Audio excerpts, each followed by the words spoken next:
Hello and welcome mga tol. Sa video nga ito ay pag-uusapan nga natin etong pagbabalik neto ni Yokozuna Ryu kung saan aabangan niya nga sa labas etong si Sukune matapos ngang labanan ni Sukune etong si Yujiro Hanma.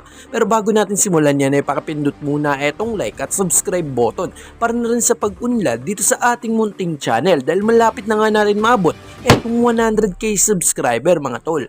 At tara, simulan na nga agad natin.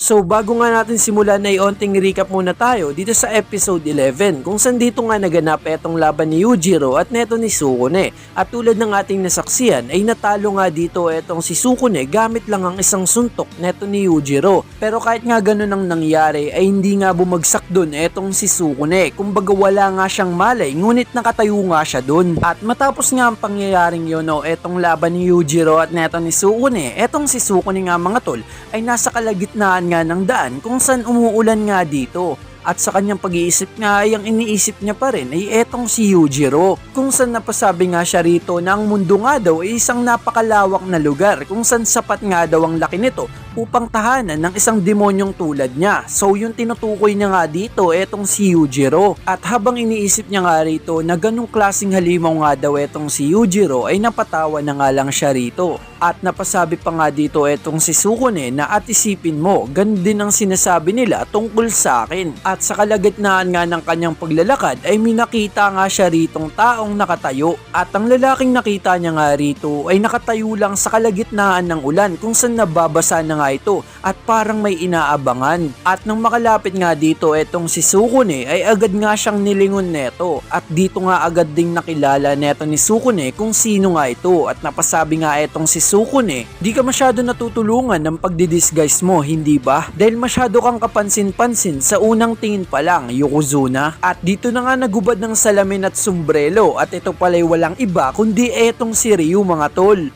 At kung matatandaan nyo nga mga tol, ito nga yung nakatapat neto ni Sukune dito sa underground arena kung saan binalagbag niya nga ito ng halos 1 minuto lang. So mabalik nga tayo, matapos nga magubad ng salamin at sombrero ay napasabi nga dito itong si Sukune na so ganun pala, hindi mo inahayaang dun na lang matapos yun. At dito na nga'y lumipat sila sa lugar kung saan nasa ilalim sila ng tulay at dito na nga agad nagubad etong si Ryu. At agad ngang may napansin dito etong si Sukune at yun nga itong mga bandage na nasa katawan neto ni Yokozuna Ryu. At napasabi nga itong si Sukune na maraming ribs ang nabali dyan sa ilalim niyan. At sabay sagot nga dito neto ni Ryu na hindi niya nga daw yun matatawag na injury. At dito ngay napangiti etong si Sukune sa sinabi neto ni Ryu at sabay sabi nga ni Sukune, naku naman halatang halata naman nasaktan ka o may tama ka. At dito ngay biglang naging seryoso etong si Sukune at dagdag niya nga rito na tignan mo, ganap kong kinikilala ang lakas mo, Yokozuna. At biglang sagot nga agad dito neto ni Ryu na kung saan patanong niya ngang sinabi na kahit hindi niya nga daw gaano nagawa ang Shiko. At kung matatandaan nyo nga mga tol ay binalik lang neto ni Ryu ang sinabi sa kanya neto ni Sukune during laban nila o first match nila dito sa underground arena. Dahil matapos nga makita neto ni Sukune etong Shiko neto ni Ryu sa kanilang first match ay sinabihan nga siya neto ni Sukune